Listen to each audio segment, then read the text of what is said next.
আসসালামু আলাইকুম। সবাই কেমন আছেন? আশা করছি সবাই খুব খুব ভালো আছেন। আমরা আল্লাহর রহমতে অনেক ভালো আছি। তো আমার আরও একটা রান্নার ব্লগে আপনাদের সবাইকে স্বাগতম জানাচ্ছি। তো আজকে আমি রান্না করব অথেন্টিক স্টাইলের ইলিশ পোলাও বা ইলিশ বিরিয়ানি, যেটাই বলেন। তো এখানে আমি 4 পিস মাছ নিয়ে নিছি, দিয়ে দিছি হলুদ আর ধনিয়ার গুঁড়া। এটাকে আমি হালকা একটু ভেজে নিব মাছটাকে আগে। তো আপনারা যদি ঝাল খেতে চান তাহলে এখানে ঝাল দিতে পারেন, হালকা একটু মরিচের গুঁড়া দিয়ে দিবেন।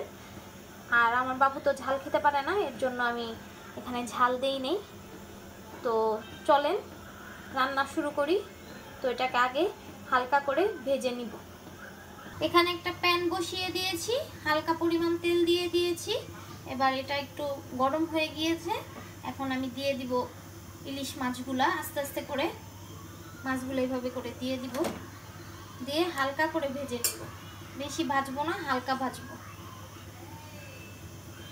সবগুলা মাছ আমি ভালোভাবে ভেজে নিব। এই যে মাছগুলা হালকা হালকা ব্রাউন করে ভেজে নিয়েছি, এবার এগুলো আমি তুলে নিব আস্তে আস্তে করে। উঠিয়ে নিচ্ছি মাছগুলো, আস্তে আস্তে করে তুলে নিয়েছি আমি এখানে। আর এখানে একটা প্যান বসিয়ে দিয়েছি, দিয়ে দিয়েছি পেঁয়াজ কুচি। এখন দিয়ে দিব তেল। এই যে মাছ ভেজে রেখেছিলাম ওই তেলটা এখন এখানে দিয়ে দিব, দিয়ে আস্তে আস্তে করে পেঁয়াজগুলো ব্রাউন কালার করে নিব, তারপরে দেখাচ্ছি। এখানে আমি আস্ত মশলাগুলো নিয়ে নিয়েছি। এখানে নিয়ে নিয়েছি দারচিনি, এলাচি, লং, গোলমরিচ, আর নিয়ে নিয়েছি আস্ত একটা তেজপাতা মাঝখান দিয়ে ছিঁড়ে নিয়েছি। এখন এগুলো দিয়ে দিব সব। হালকা হালকা ভাজা হয়ে গিয়েছে, এখন এগুলো আমি মশলাগুলো দিয়ে নিব, দিয়ে আর একটু ভেজে নিব। এখানে আমি মশলা নিয়ে নিয়েছি। এখানে নিয়ে নিয়েছি টক দই 2 চামচ, আদা রসুন বাটা 1.5 চামচ, 1 চামচ পেঁয়াজ বাটা।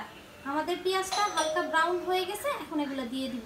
দেখেন পেঁয়াজগুলো হালকা ব্রাউন হয়ে গেছে, এখন আমি এই মশলাগুলো এখানে দিয়ে দিব সব, দিয়ে ভালোভাবে কষিয়ে নিব। আমি দিয়ে দিব 2 চামচ টমেটো কেচাপ, জয়ফল জ্যোতি আর হচ্ছে সয়া সস। এগুলো এখন আমি দিয়ে দিব। এখন আমি এগুলো দিয়ে দিব সব। নিয়ে নিয়েছি ধনিয়ার গুঁড়া, তারপরে দারচিনি, এলাচি গুঁড়া আর একটু সামান্য পরিমাণ রোস্টের মশলা, আর নিয়ে নিচ্ছি লবণ। এগুলো এখন দিয়ে দিব। এবার আমি সব মশলাগুলো ভালোভাবে কষিয়ে নিব। কষিয়ে মাছগুলো দিয়ে 5 থেকে 6 মিনিট ভালোভাবে রান্না করে নিব, একটু সামান্য পরিমাণ পানি দিয়ে। এটা কষানো হয়ে গেছে, এবার আলতো হাতে এই মাছগুলো দিয়ে দিব, না হয়তো বা ভেঙে যাবে। দিয়ে ভালোভাবে মাছগুলো কষিয়ে নিব।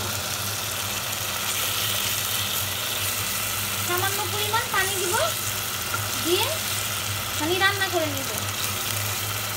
আগে মাছগুলোকে ভালোভাবে কষিয়ে নিয়ে তারপরে রান্না করে নিব। এখানে আমি 1/2 কাপ পরিমাণ পানি নিয়ে নিছি। পানিটা এখন এখানে দিয়ে দিব, দিয়ে রান্না করে দেবো মাছটা। এই যে মাছগুলো আমি আরেকটা পাত্রেতে উঠিয়ে নিয়েছি, মাছ রান্না করা শেষ। এখন এখানে আমি দিয়ে দিব চালগুলা, পোলার চাল দিয়ে দিব। তো এখানে আমি নিয়ে নিয়েছি 1.5 পট পোলার চাল, উপরে ধুয়ে নিয়েছি, উপরে দিয়ে দিয়েছি শাহি জিরা। এখন আমি পোলাওটা রান্না করে নিব। এই চালগুলো এখানে দিয়ে দিব, দিয়ে ভালোভাবে কষিয়ে রান্না করে নিব। চালগুলো আমি ভালোভাবে ভেজে পরিমাণ মতো পানি দিয়ে দিয়েছি। এখন আমি এখানে দিয়ে দিব হচ্ছে এই কেওড়া জলটা, পুরোটা দিয়ে দিব। এখানে হবে 1.5 চামচের মতো, 1.5 চামচ কেওড়া জল আমি দিয়ে দিয়েছি। আর এখানে আপনাদের কাছে দুধ থাকলে দুধটা আপনারা দিয়ে দিবেন, আমার কাছে দুধ নেই তাই আমি দিব না। আর এখানে আপনারা যদি ঝাল খেতে চান তাহলে কয়েক ফালি কাঁচামরিচ দিয়ে দিবেন। আমি বাবুর জন্য কাঁচামরিচ দিব না, যেহেতু এমনিতেই তো ঝাল খেতে পারে না। তারপরে হচ্ছে ভাবতেছি একটু ঘি দিয়ে দিব একটু পরে, ওইটা আমি আপনাদেরকে দেখাচ্ছি। তো এটা আগে এখন আমি এখানে দিয়ে দিব ঘি, 1.5 চামচ ঘি দিয়ে দিব, 1.5 থেকে 2 চামচ ঘি দিয়ে দিব। এই যে দেখেন আমাদের ইলিশ পোলাও বা ইলিশ বিরিয়ানি আমাদের হয়ে গেছে। এই যে রাইসটা, এখানে হচ্ছে ইলিশ মাছটা, এখানে আমি টিকিয়া বানিয়েছি। টিকিয়াটা আর দেখাইলাম না আপনাদেরকে, এটার ভিডিও আমার আছে আগে ঈদের ব্লগে, দেখতে চাইলে ওখান থেকে দেখে নিতে পারবেন। আর এখানে একটু সামান্য সালাদ কেটে নিয়েছি, লেবু আর কাঁচামরিচ। তো এটাকে এখন একটা ডিশ নিয়ে নিছি এখানে। এই যে দেখেন একটা ডিশ নিয়ে নিছি, এখন এটাকে পরিবেশন করব, করে তারপর আপনাদের ভাইয়াকে আর বাবুকে সারপ্রাইজ দিব। তো চলেন এটা সাজাই, তারপরে দেখাচ্ছি।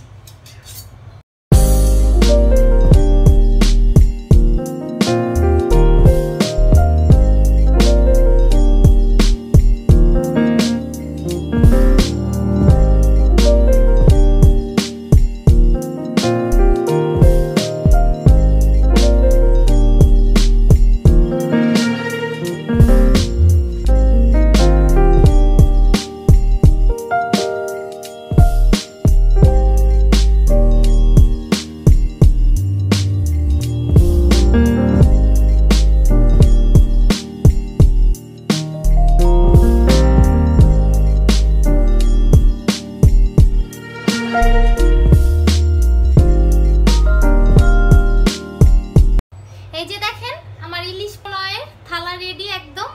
তো এখন আমি আপনাদের ভাইয়াকে সারপ্রাইজ দিব। তো দেখেন এরকম একটা থালা যদি কাউকে দেই অবশ্যই সে খুশি হয়ে যাবে।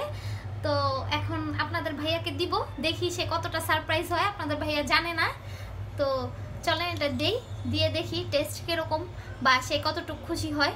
তো চলেন যাই, চলেন আপনাদের ভাইয়াকে দেই সে কি বলে। তোমার জন্য একটা জিনিস আছে। কি আছে? সারপ্রাইজ। কি রান্না করছো? এটা হ্যাঁ। ও সুন্দর। কি নাম দিছো? অ্যারাবিয়ান? না না, ইলিশ। খাপসা খাপসা না, এটা হচ্ছে ইলিশ পোলাও বা ইলিশ বিরিয়ানি যেটা বলে। এটা হচ্ছে টিকিয়া। কিসের এটা? মানে কি দিছো? বিফ টিকিয়া। তাই? তুমি দেখে অপেক্ষা করতেছো না? দেখি টেস্ট করে। কি দিয়ে খাচ্ছো? লেবু দিয়ে। কেমন? অনেক মজা। বাবুকে দিবা না? হ্যাঁ। কেমন হইছে? আজকে এটা রান্না করলা? হ্যাঁ, কেমন হইছে? অনেক ভালো হইছে, অনেক টেস্ট হইছে। সাউদামণি টিকিয়াটা খেয়েছে, কেমন হয়েছে সাউদামণি? মজা টিকিয়াটা কেমন হয়েছে সাউদা? মজা হয়েছে না? টিকিয়া খাবে? খাও, তোমার যেটা ভালো লাগে। টিকিয়া নিচ্ছে। বাবু একটু অসুস্থ, একটু ঠান্ডা লেগেছে। তো সবাই আমি ওয়েট। কোনটা দিবা? ফিশ না। এই তো। এখন আপনাদের ভাইয়া খেয়ে রিভিউ দিবে, সাউদাও রিভিউ দিবে। তো সাথে থাকেন, দেখাচ্ছি। হাই বলো দাও। হাই, সাউদা ব্লগ করতেছো? বাপ রে বাপ, আমার মেহেদি বড় হয়ে গেছে। কেমন হয়েছে খাবারটা? খাবো না? এই যে এটা কি বলো? পোলাও? ইলিশ পোলাও বলো। ইলিশ পোলাও। কথা বলো জোরে জোরে। বলো মাম্মিও খাচ্ছে। অনেক মজা। এই যে আপনাদের ভাইয়া খাচ্ছে, রিভিউ দিবে এখন। কেমন? অসাধারণ। সাউদার বাবা অনেক ভালো ছিল। ডিফারেন্স, বিফ নাই, চিকেন নাই, ইলিশ পোলাও সাথে বিফের টিকা, ভালোই আলহামদুলিল্লাহ। ইলিশ পোলাওয়ের ভিডিওটা ছিল আজকে এই পর্যন্ত। কি ভিডিওটা যদি ভালো লেগে থাকে তাহলে চ্যানেলটা অবশ্যই সাবস্ক্রাইব করে দিয়ে আমাদের পাশে থাকার চেষ্টা করবেন। তাহলে আজকের মতো আল্লাহ হাফেজ।